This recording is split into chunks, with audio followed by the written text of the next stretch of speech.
and it's welcome back to Follow the Fin with Joe Quinn. I'm back out on Lough Conn again. It's the 25th of June.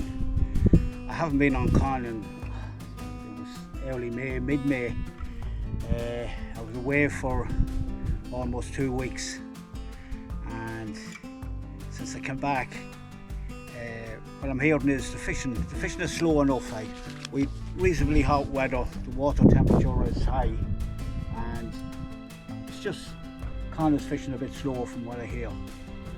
So I'm going to give it a few hours today to see can I get episode 8 out of the way, and as always, let's see what the day brings.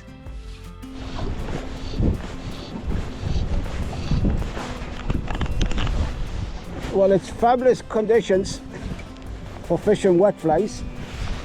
I'm just here with my 10-foot 6-weight guideline NT11.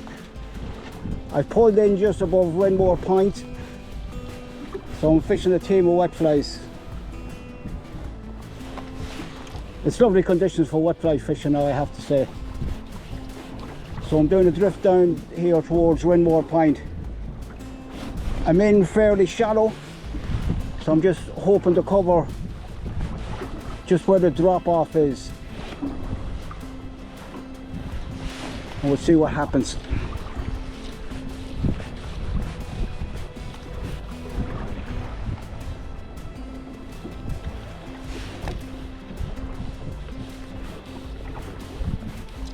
There you go. Not a big trout, but a nice start.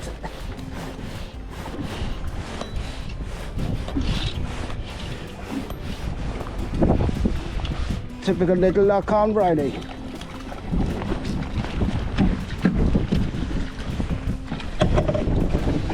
At the hand.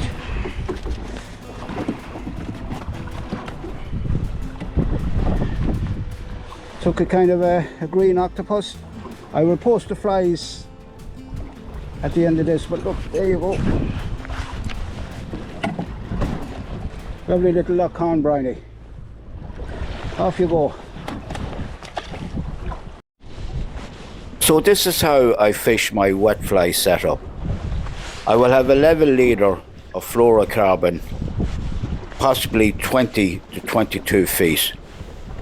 My pint fly to my middle dropper will be 5 feet, and then there will be another 5 feet from the middle dropper to my top dropper. I normally cast anything from maybe 15 to maybe 20 yards, and I will start working my wet flies back towards me. I have noticed that a trout normally comes between the flies landing on the water up to about your 4th pull back, and then there seems to be a lull between that 4th pull until you go to lift the flies and recast again. And it's when lifting the flies, sometimes I will do it slowly, and I will take my bob fly to the surface. I might take it across the surface maybe a foot or 2 foot, and this can induce a trout to take the fly as well. I will always use intermediate lines when I'm fishing wet flies, and over the years I have used the airflow range of intermediate lines, from the fast glass to the slow glass, that sink from 1/2 inch to 1 3/4 inches. With the day being overcast and a nice wind blowing, I've decided to fish the airflow mid-glass, and I'm hoping under these conditions that the trout will be fairly active, and I'll be fishing water from 2 feet deep out to 10 feet deep.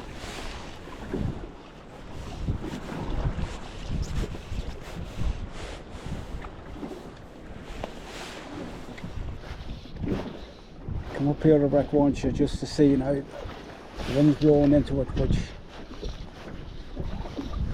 you'll be expecting a trout, you know. If you enjoyed watching this video and haven't subscribed to my channel, please subscribe. It doesn't cost anything.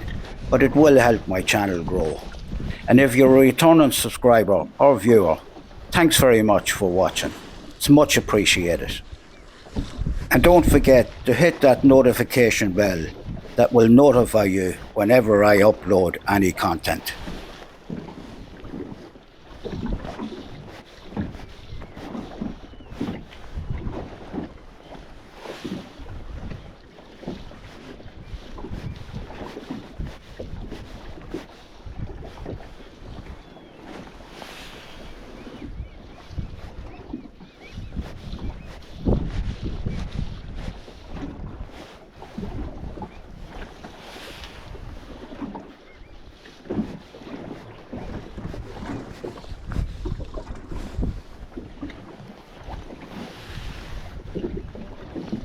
Great conditions now, so it is.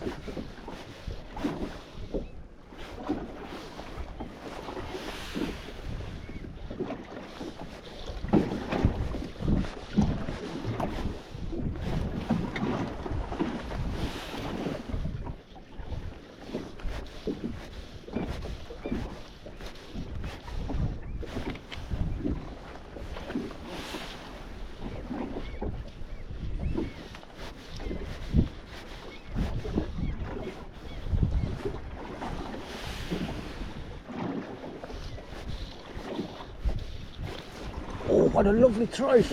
Oh, wow! I slowed the footage down of that trout coming to the fly, just to show you what I was talking about, of when your flies land on the water, up to the fourth pull, it's normally when a trout will take. This here now is my first pull. I'm now quickly into my second pull, and this is my third pull. Now watch. A lovely out of the water and down on the fly rise. Unfortunately, I didn't get him. What a lovely trout! He just tipped the fly there. That was a gorgeous trout. And he still is a gorgeous trout.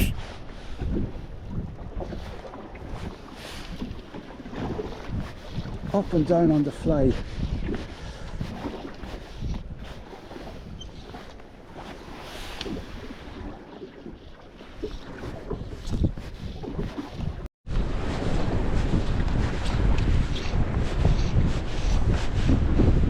This is where you need to know the lake well.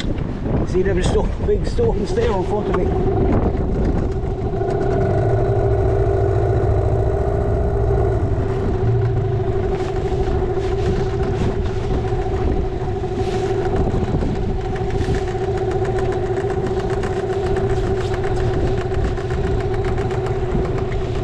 Oh, they seem to be a nice trout in amongst them big rocks now.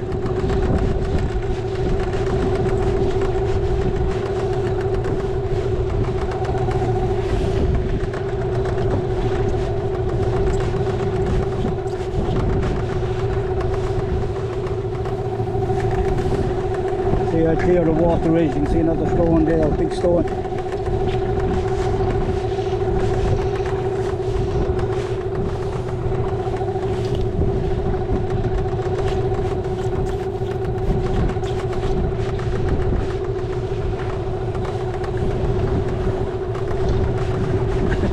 Great area for trout.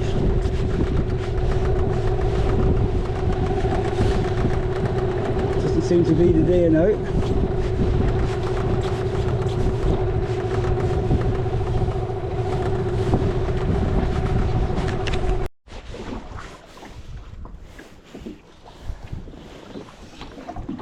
Before I go for my sandwich now, I'll just try another little drift here at Winmore Point, but I'm out further just to see how trout moved out. It's extremely quiet.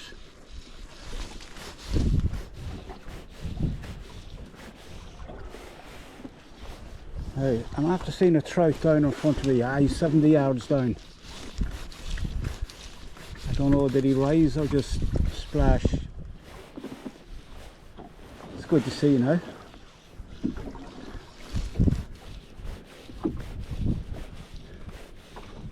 drifting now. Just need to pull that boat out a small bit.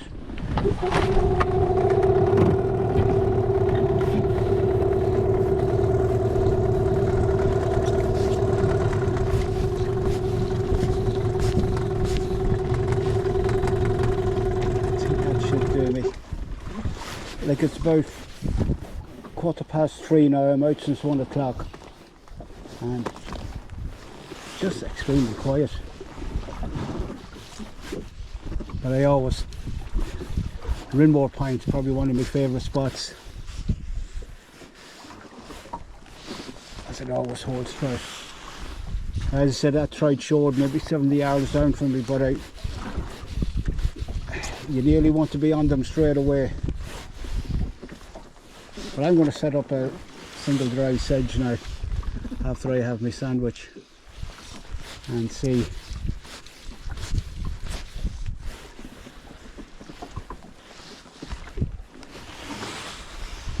Come on, trout, show again.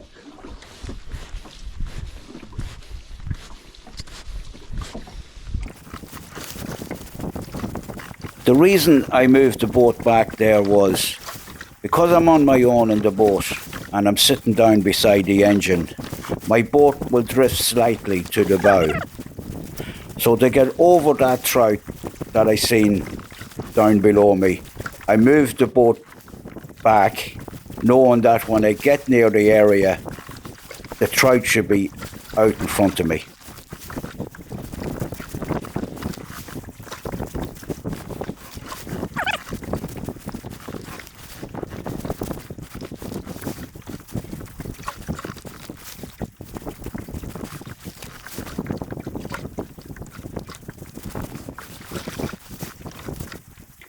I should be coming near where I seen that trout now in the next few casts.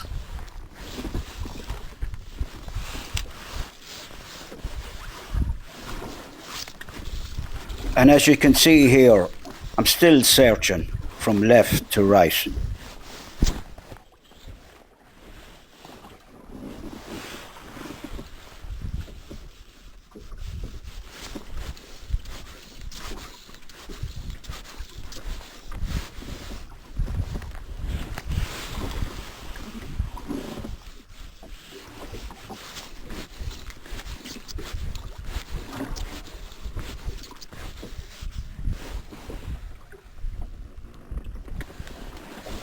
The trout came to me there, half-heartedly bumped the fly.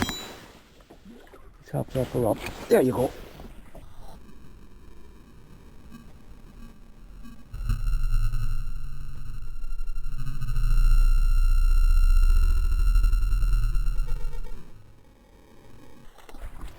Got a touch from a trout there. Just a wee bump. And that's in around where I seen the trout rise, and just threw the flies back, took them up to the surface, but he is on my tail fly, I think. Which is my, oh no, he's on the kind of a George.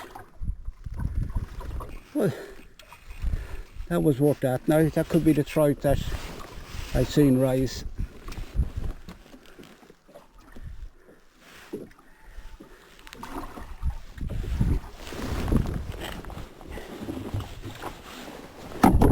Rinmore Point was always good to me. Nice trout. Oh, you're not going to believe this. When your luck is in, your luck is in. He got off, and I think I stuck him with the other fly, not unless I had two trout on. Let me see. I don't know, that's awful funny. No, that trout took the fly. I thought he was on, well that's on my trusty golden olive. Wow. Maybe I had two trout off. I'm on.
I see a bit of a slick forming there on it. And just maneuver the boat into it.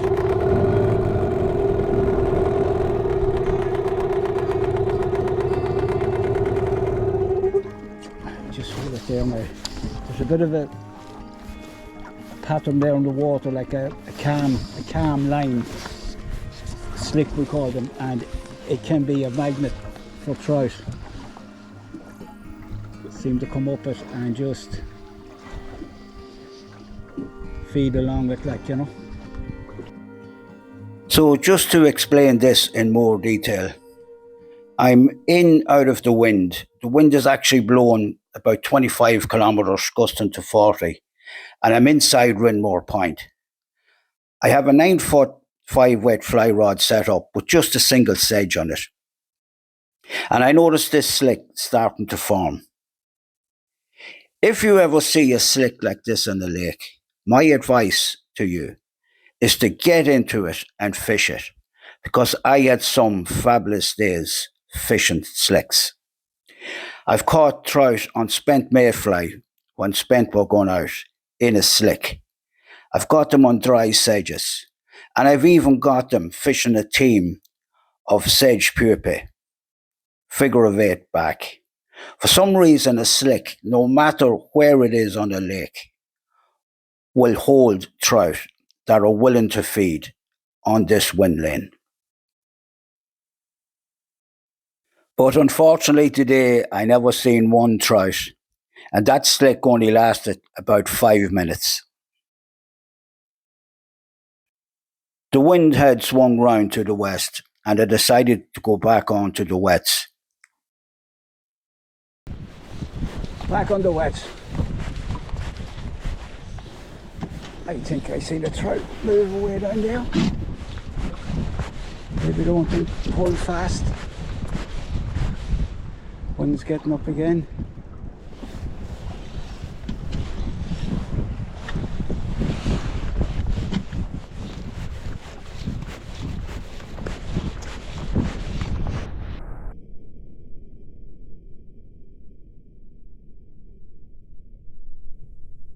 Now, remember what I was saying about taking my top dropper, or bobfly we call it sometime, up to the surface. Here is a prime example.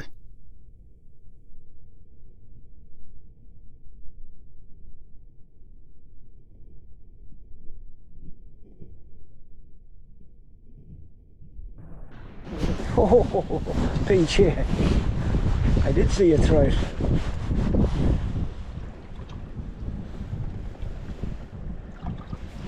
Come on, I know you're there. Unfortunately, I didn't get that trout, and I couldn't get that trout even to come back to have a look at the fly again. But that's fishing. But it can be very exciting to see a trout come out of the water and down on top of the flies. Normally, 9 times out of 10, you'll catch them. So I hope this video helps you in some way as to the way I fish my wet flies. So here are the 3 flies I fished for the day. On the left, my golden olive dabbler. In the middle, a green George. And on the right, a Claret Stimulator. I will put the dressings in the video description. I didn't have any more action, and I decided to call it a day. So thanks for watching, and it's over and out from Follow the Fin with Joe Quinn.